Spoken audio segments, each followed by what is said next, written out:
Christian Borde, que j'invite à venir prendre le micro. Christian Borde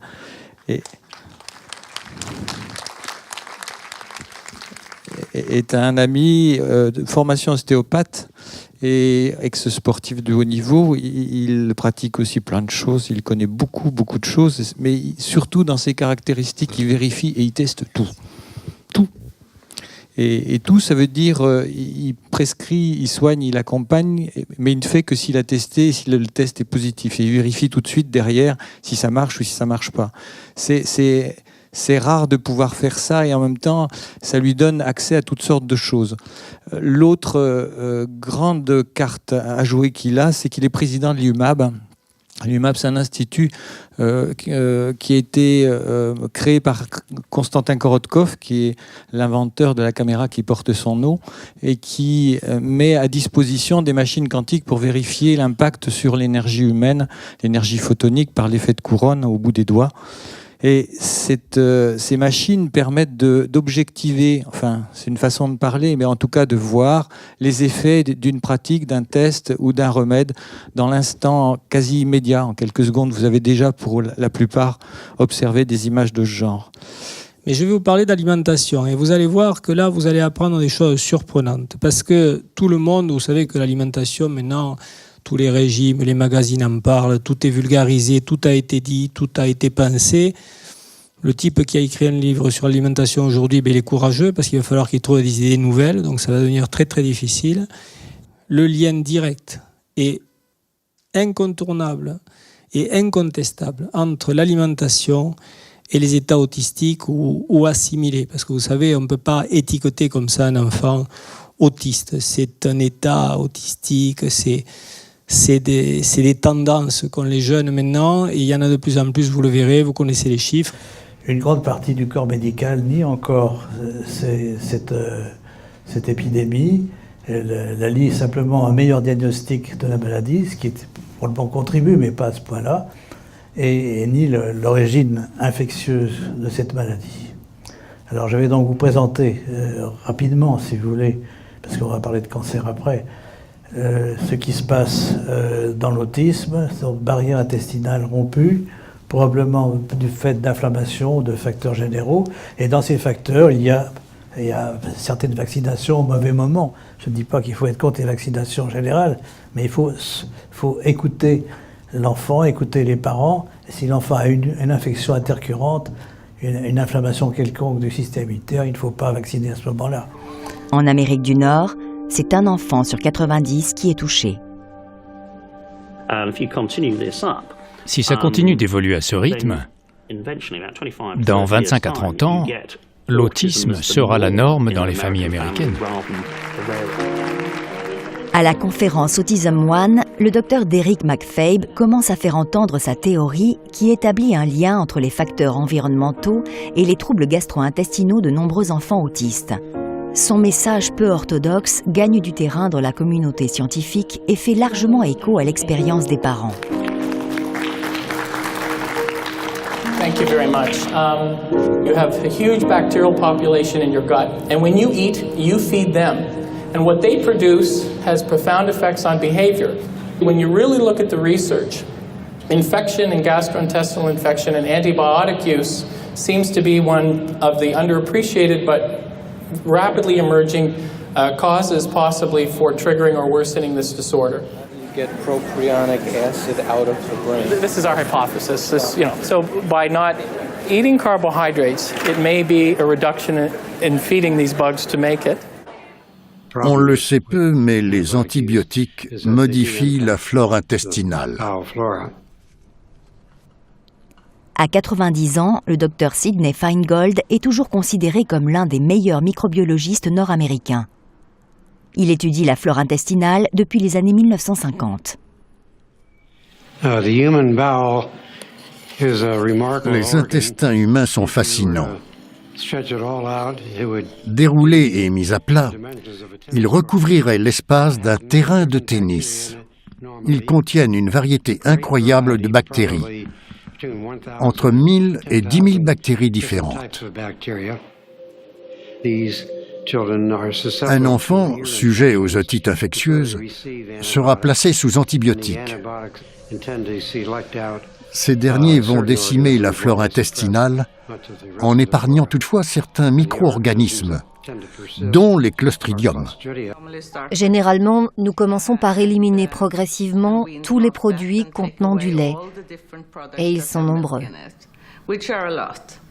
Ensuite, nous faisons de même avec le gluten.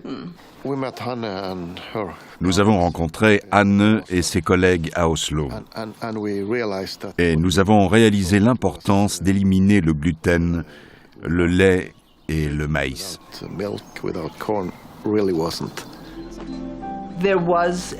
Des tests cliniques rigoureux du régime sans gluten et sans caséine ont été menés. Et au bout de presque un an, ils ont pu se passer du groupe placebo tant les enfants traités allaient bien. La plupart des gens ne croient pas une seconde qu'on puisse guérir l'autisme.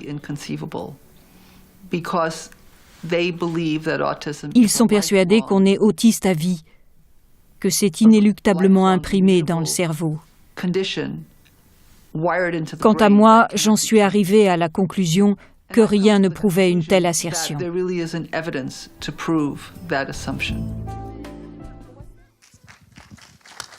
Merci.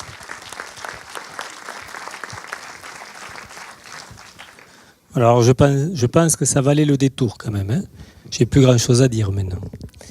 Non, on va essayer, si vous voulez bien, de rentrer dans du pratique. Je voulais juste faire honneur à tous ces gens desquels je me suis inspiré pour toutes ces recherches synthétiques sur l'autisme, parce que je ne peux pas tout vous dire ce soir, mais déjà mon ami Feu, le docteur Jean Seignalet, qui était maître de conférence à l'université de Montpellier, qui avait une casquette plurielle, il était rhumato, immuno, il était gastro, enfin il a fait pas mal de choses. Il était surtout responsable du laboratoire d'histocompatibilité pour les greffes d'organes. Après, bien sûr, incontournablement, le professeur Henri Joyeux, qui nous donne énormément de bases d'études scientifiques pour avancer dans l'alimentation. Le professeur Luc Montagnier, on ne parle pas de lui tellement, tout le monde maintenant fait référence à ses travaux. Le docteur Natasha Campbell-McBride, qui est vraiment une des plus avancées dans les recherches sur l'autisme. Le docteur Claude Lagarde, qui par ses travaux sur la nutrition cellulaire active nous a apporté énormément de choses et a même conçu un bilan spécifique qui s'appelle le IOMET.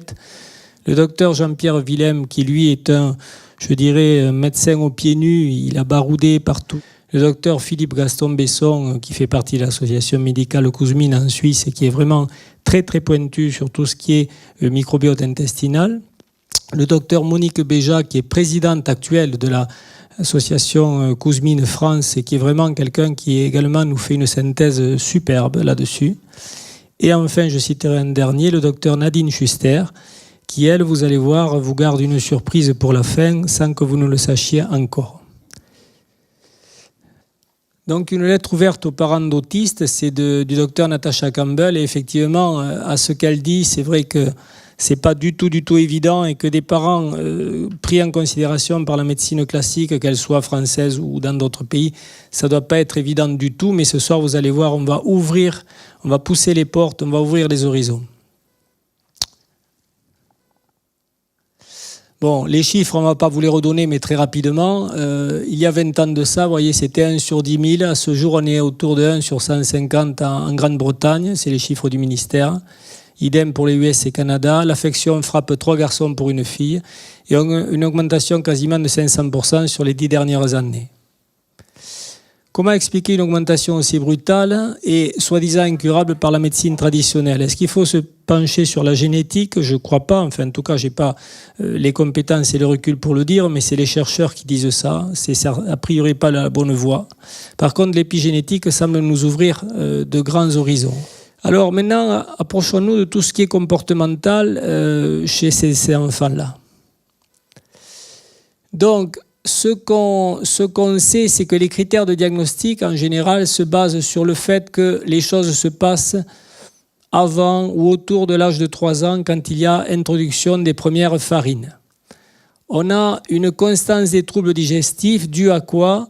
dû, alors je l'ai mis en abrégé parce que c'est une dénomination à rallonge, dû à l'hyperperméabilité de l'intestin grêle. Donc, voilà, alors les métaux lourds, c'est une intoxication lente, donc essentiellement due au mercure et au plomb qui sont rejetés en l'atmosphère.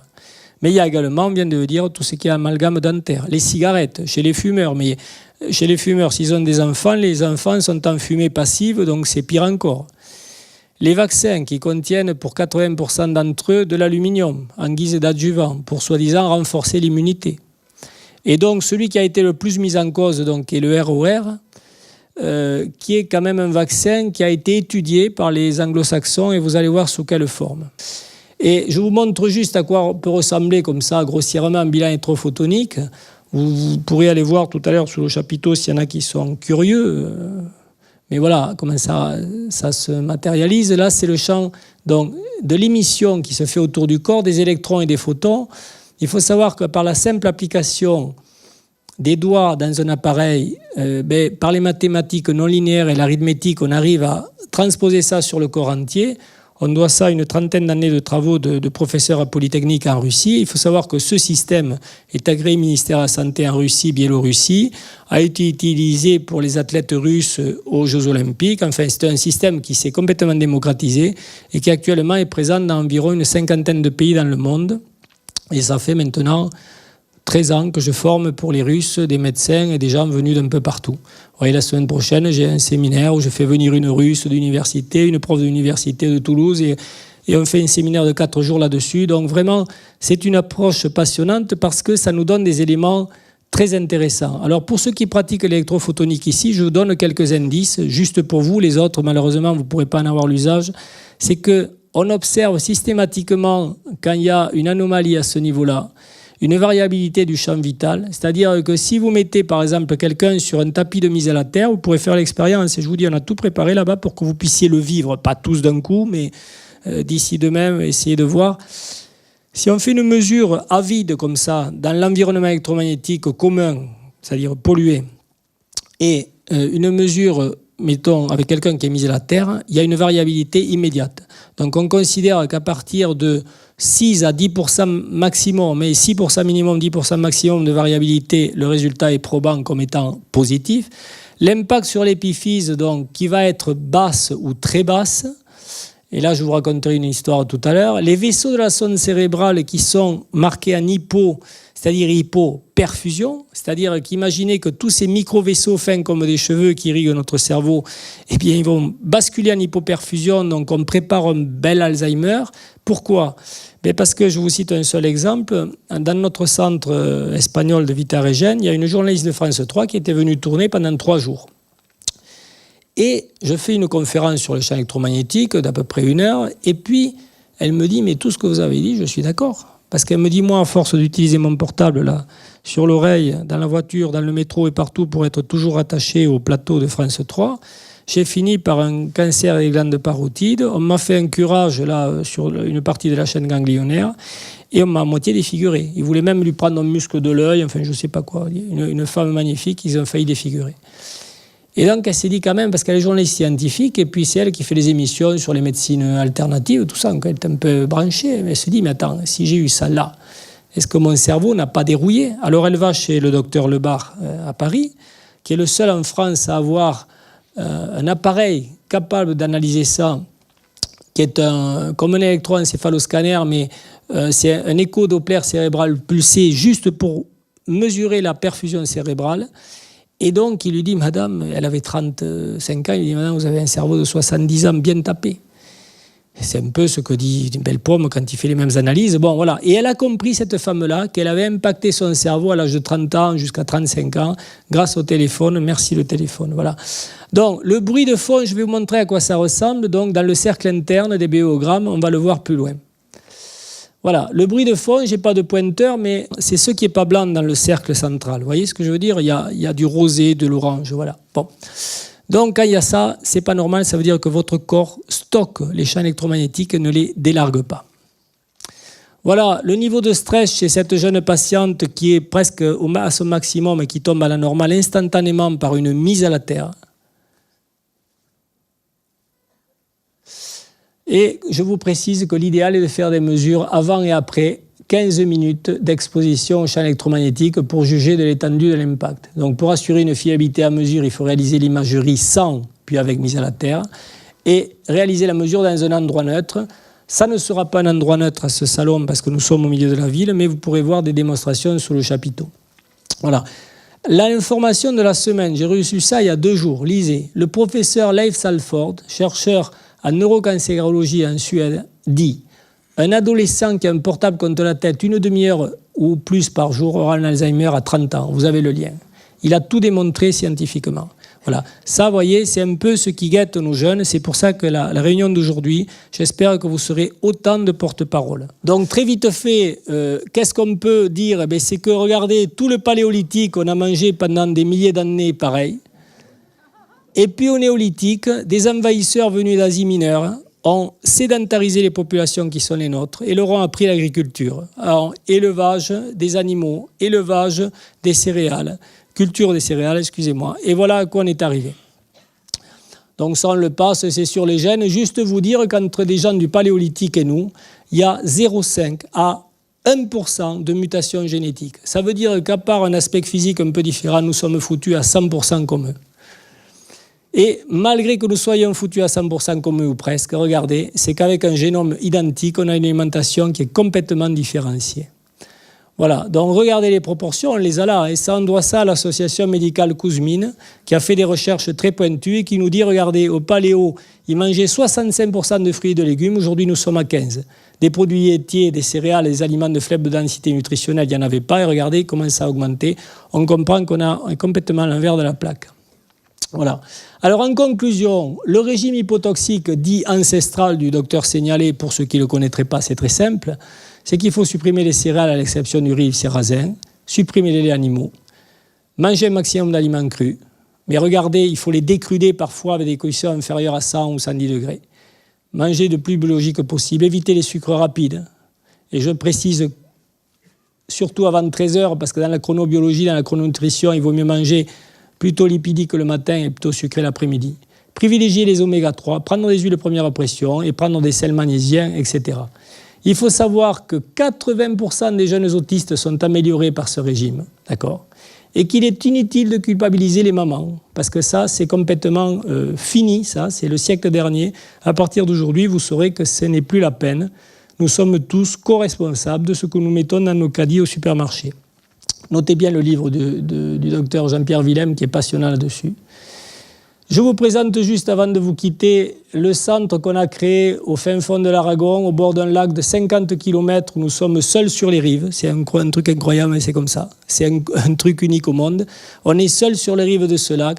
Et ce village médiéval, bâti dans les années 1000, nous l'investissons certaines semaines dans l'année pour apprendre pendant 6 jours aux gens tout ce qu'il faut manger. Et on a des résultats incroyables, même sur des cancers avancés, des gens qui ne sont pas bien, qui ont des polyarthrites rhumatoïdes, on les voit un an après et ils pètent le feu. Donc j'en suis ravi en tant que chef de village. Voilà.